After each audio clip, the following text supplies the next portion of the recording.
Hello and welcome back to my channel. Today I'm going to talk about 5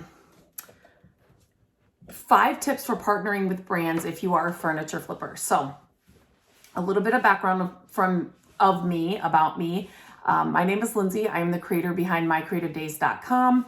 I teach DIY projects, furniture flipping, and I am now coaching furniture flippers on how to grow their business. And so one of the things, I've been flipping furniture for more than 20 years. It's something that I started out of necessity to furnish our first home on a small budget, and it just kind of grew from there. And so now my passion and my joy comes from helping other furniture flippers who are looking to grow their furniture flipping business as well. So today I wanted to talk about 5 tips for partnering with brands as a furniture flipper. Now, this is something that I didn't even know was possible back when I started flipping furniture for our home. That was not even on my radar. But when I started my website, mycreativedays.com, and I started, showing DIY projects, and how we were, decorating and doing things in our second house, with furniture flipping being part of that, I just found out that there are so many other ways as a furniture flipper that you can earn an income, and this is one way that you can do it. So it is a question that I get asked often, and so I thought I would do a little video here on YouTube to kind of go over, just today I'm just going to go over 5 tips. So when you're thinking of partnering with brands as a furniture flipper, there are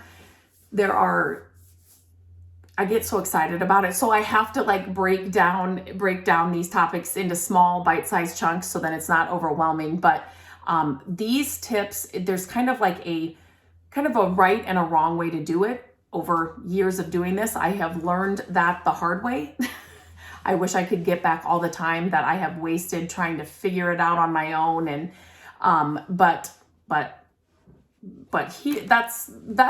I now get to teach other people how to do it without having to waste all that time. So number 1, if you are a furniture flipper that's wanting to look to work with brands, the first thing I would do is sit down and make a list of the brands that you are using right now.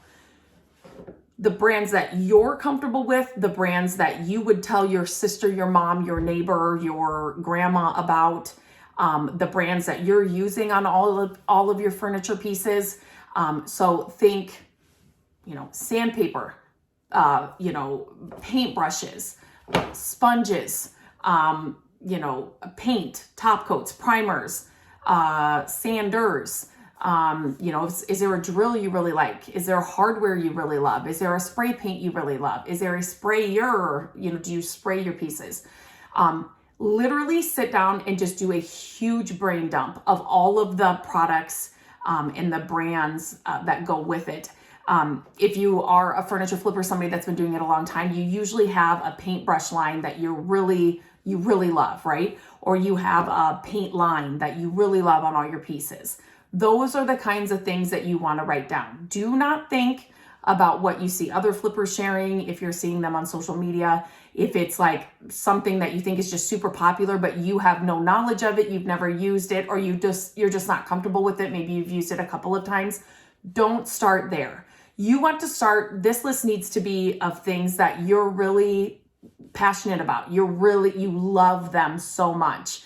And again, a lot of times I tell people, think about those things that you are excited to tell your sister about, your mom about, this made my project so much easier. This saved me so much time.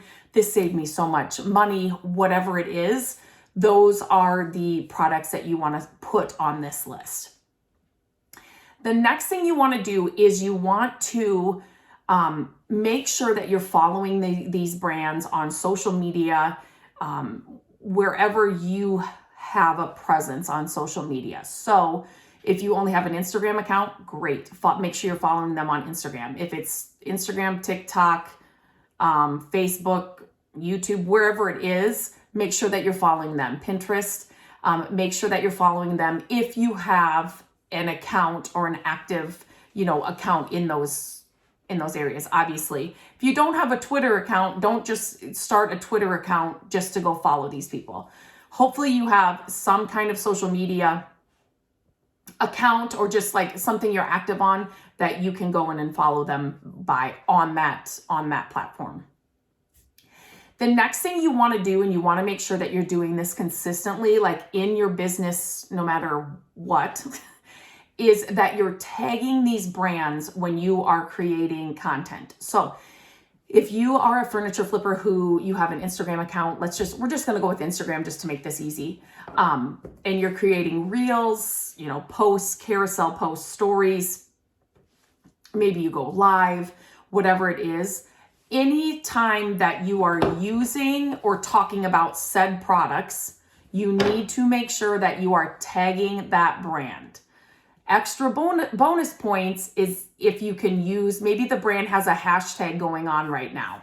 Hashtag best paintbrush. I don't know. I'm just making it up. Whatever it is that the brand's using, if you know that, use that hashtag as well. But, bare minimum, you should be tagging that company and that brand every single time you use the product. And maybe it's not even like a video where you're using the paintbrush, but let's say you're showing a before and after, or just an after, just in a post on Instagram, and you got a dresser done and it's all done. It's staged. You took a photo. That's what you're posting about. Inside that caption, inside the photo itself, you should be tagging that brand. So it doesn't have to be, that you're using the paintbrush in a video. So that's the only time you can tag the paintbrush brand. No, if you, like I said, you've got an after photo, it's all done. Tag whatever brands you're using in that post and in that photo. Same with like maybe it's a before photo, like you're showing the process of finding pieces to flip. And so you just picked up a dresser. And so you're taking a photo of it and you're talking about, I picked up this dresser because, let's just say that's what your post is about. Even again, it's not talking about the actual, makeover. It's just about the pickup process, why you picked it up, why you like pieces like this, blah, blah, blah. You're just talking about that part of the makeover, but you're going to use your favorite paintbrushes, your favorite brand of paint, your favorite sander you're going to need to use. Maybe it's, you're changing out the hardware. So, you're going to have to use your favorite hardware brand, whatever you're going to use in that project, make sure you're tagging along the process or whatever part of the process you're in. You can still tag them even though you're physically not showing the paintbrush in the post. Now, if you're making reels and videos, obviously, you want to be recording every part of your process, which is a whole nother video, but you want to tag them as well. So that just gets it's not just like you're building a relationship that way. You are interacting so it seems more real and authentic than just following them one day and that same day you're reaching out to them to say, I want to work with you. Does that make sense? Like you want to kind of have what's the word, repertoire, whatever it's called, where you are, already kind of have maybe a little banter back and forth. They are constantly seeing you tag them in your posts. Like it's not going to be a shock when you do reach out to them to partner with them. So that's something that you need to be doing consistently, no matter where you are in your business or where you are in your social media or platform, depending on where you are, where we're posting about, where I'm talking about it here. So if that's Twitter, if that's, they have like a blog or a website where you can write comments or something, maybe it's reviews. You've left reviews on their website about the paint or whatever. So all of that's good stuff. That's interaction that makes it authentic. And they would say, hey, that's Lindsay again from My Creative Days. I noticed her. We keep going to her page. She's tagging us and she's always on our page. She's got something to say about everything we post, or she leaves a comment, or she likes all this stuff. You just want to kind of have that back and forth, and it may not be back and forth, so I shouldn't say that. That constant, you reaching out to them, you engaging with them, you interacting with them, you tagging them on your stuff, but you're also on their stuff as well. So that when you do reach out to them, they can be like, they'll kind of, and they may not, but it goes a lot further if you're doing that in the beginning. And like I said, this should be happening no matter where you are on your journey. You can have 5 followers on your Instagram account and still do this. You do not have to have That's one of the things that people think, I don't have 100,000 followers, or I don't have 10,000 followers. You don't need that. I always tell people that I'm coaching, it is so much better to have 100 followers who are all engaging on your posts, who constantly comment, who constantly share, than to have 100,000 followers on your account and it's crickets. They don't interact with you. They don't engage on your posts. They don't ask questions. They don't click your links. They don't, nothing. That 100 is so much better for all their interaction than the 100,000 that is stagnant. So you do not have to have a huge following to do this. So the next thing you want to do is right before you're going to reach out to them, see if there is a direction that they're going in. And when I mean that, what I mean is there a certain product they're trying to push right now? Did they come out with a new sandpaper for their sander? Did they come out with a new color in their paint line? Did they come out with a new, let's just say they have it's a sander you love and there's a part on it that they kind of fixed or just revamped to make it better. So now they're like relaunching the sander again, something like that. Is there a hashtag that they are really pushing right now? Is there a cause that they are behind? Like for the month of May, we are giving, $1 of every sale is going to go to this cause or something like that. Did they just launch their Facebook page? Did they just launch a website? Did they just launch a new line of something? So you really want to spend some time, and if you are honestly tagging and, interacting with their stuff, this should be easy. Like you should be like, oh my gosh, in May, I know this paint line is coming out with a new pink color. I know in May that's happening, right? So you will know, because that's kind of where they want the content and they want the eyes on and the traffic going and knowing about, right? And so for you to kind of have that knowledge, it shows them, number one, like she really knows our stuff. She is really paying attention to, what we're doing. He's always using our stuff. So now, and he's always tagging us or he's always talking about our stuff. And now, he's reaching out to us. Like, again, it's just that authentic, not just some random, sending out to multiple paint brands or something, which doesn't go as far.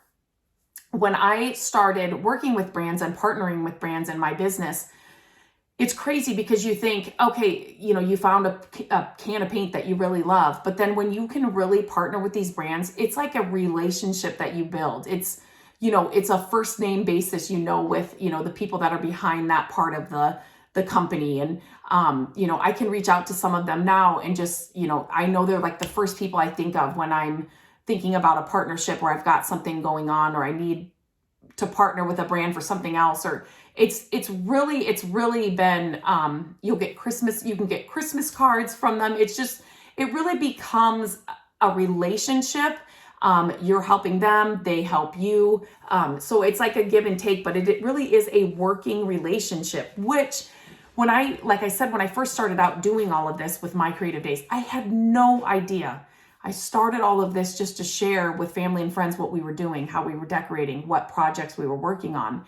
And when I, really got into it and started just learning everything I could on every spare minute I had, it's like, you're working for yourself, but all of like your brand partnerships and they become your working, like your coworkers almost in a sense. It's like, it's so much fun. It's really one of my favorite parts of my business. And I really want to encourage other flippers that this is where your business can really just take off in so many different directions that you're not even thinking about. So, okay, little tangent there. Like I said, I get excited about these topics and helping others. So we'll get back on there. So the next thing, so you kind of know what they're doing. You've learned if there's a direction or a hashtag or something that they're trying to promote. And now it's time for you to put together a pitch. It's time for you to reach out to them. So one thing that you will need to do is you will need to find a contact email. So this can be done in multiple different ways. But basically you're looking for the person that is kind of handles the PR or handles the, the collaborations and the partnerships. And so you need to reach out to them or look on their website for that contact email. So 9 times out of 10, if it's going to be on their website, it'll be on the homepage. Scroll all the way down on their homepage, and it'll say contact us, and it may say media, PR. That's usually the two. It could say collaborations and partnerships as well, but that's the contact email you want. So you can check there. You can also reach out to them on Instagram. So you can just send them a message, a DM, and say, put together a nice little, message. Don't just say, what's the email for the PR or for the media contact? Don't just say that. I'm a huge fan of your paintbrushes, and I have a project idea that I would love to share with your, you can say, with the person who handles your partnerships and collaborations. I'm just throwing this off the top of my head right now. I'm wondering if is there a contact email that I should send out for that, or a contact email that you can give me that I should send that information to? Something like that. You can reach out to them on Facebook and on Twitter as well. It just kind of depends on where they are, where most of their content is. That will tell you kind of where to reach out to them. And it may just be they want you to send I've had some where they're like, just send it here in the DMs of the Instagram, which is sometimes I'm like, seriously? Okay, well, I can start here, and then maybe we'll go over to, email, after we get the initial idea out or whatever, then they may send me an email. But so you need to find that contact. You want to reach out and get that contact, or find it on your own if you can. There is a website. It's hunter.io. Hunter.io. I want to say I'm saying that right. I know there's a free version and there's also a paid version that you can look up email addresses for some companies. So sometimes that works sometimes that works, but 99% of the time I'm reaching out via Instagram, Facebook, Twitter, or finding it on my own, on their site. That's how I do it. But okay. So now when before you actually ask for that, make sure that you kind of have a pitch or a project or an idea ready to go. You don't want to have to scramble and put something together. So maybe it's something that you shared that really did well on your Instagram page or on your website, or, I was sharing your paintbrushes and I showed, I shared how I do this trick with this or this and this. And I really got great reach with it, or you can show them actual metrics or numbers from your accounts, from your website. I did this dresser makeover in your pink paint color, and my gosh, my blog got so much traffic for that, and then you can show them a little screenshot, or just create a graphic like in Canva, which you can get a free account for. But kind of put something together. And it doesn't have to be that you've got something magical like that either. It can be you've got a project coming up. That, you've got an audience that loves, A, B, C, and D, whatever it is that you come up with. But you really, when you do this pitch and when you kind of write this out, and it's going to be usually a few emails back and forth. So you don't have to put everything out in the first email that you send out. It's pretty much, hey, so-and-so, my name is Lindsay from mycreativedays.com. I am a huge fan of your whatever. I am reaching out today about a possible collaboration or partnership with you. And then you can kind of just be, you don't have to be as specific, One thing that you should do, if you have a following or an audience at all, is you should talk about that audience. My audience is, and talk about the demographics of your audience, what they like. They love a good DIY project. They love a good before and after. They're always coming to me for new paint colors. They're always coming to me for new tools that make their projects easier, or something like that. Like, you want to show that you know your audience, and what your audience wants and comes to you for fits into their brand and what they're trying to do. So you definitely can add that in the beginning.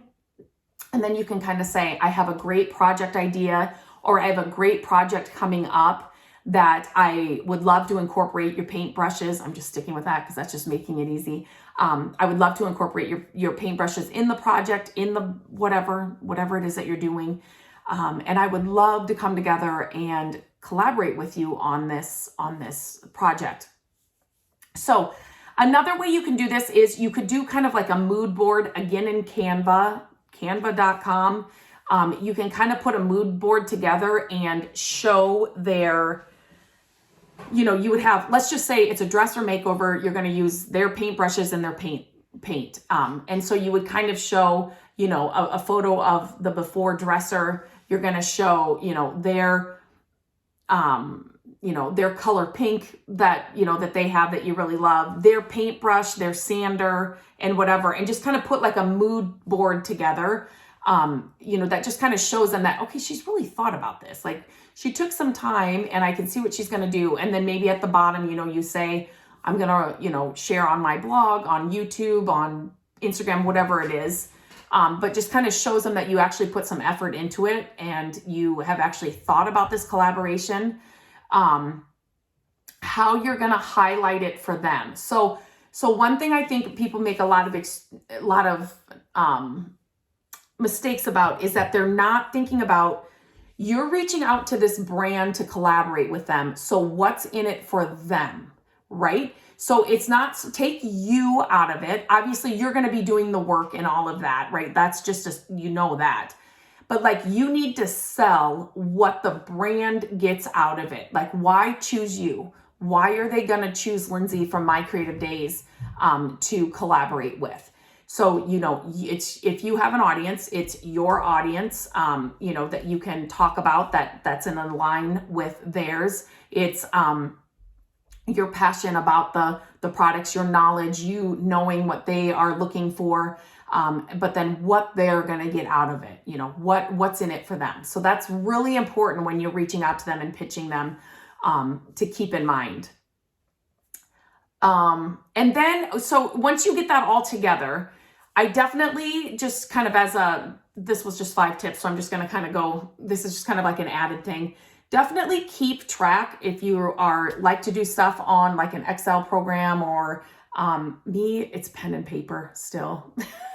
I'm just old fashioned like that. But anyway, just keep track of the date when you reached out, your initial email, because, you may not hear back from them. And so you can follow up like within a week and just say, this is Lindsay from mycreativedays.com following up. I sent an email on such and such date. I do know that a lot of emails end up in spam folders, or, whatever you want to say, but I just wanted to, I'm really excited about this project and I would really love to collaborate, that kind of thing. Just so then you can keep track of your follow-ups. It also keeps track of who you've reached out to and when, just so like you're not sending the same email 2 days in a row, but it just kind of keeps you on track, so who you've reached out to, who you still need to reach out to, and then your follow-ups, because those are important as well. So those are my 5 tips for partnering with brands if you are a furniture flipper. It's something that you need to incorporate into your business. It just can take your business in so many places, and so many fun things can come out of it. This business has just been crazy, and just the fun things and the things that it's provided for my family and me as a business owner it's just been crazy. And so I'm passionate about helping other flippers, like I said, just reach their full potential and learn these things, so you don't have to spend years trying to figure it out on your own. But anyway, let me know if this was helpful. If you have any questions, leave them in the comments. I would be happy to answer them.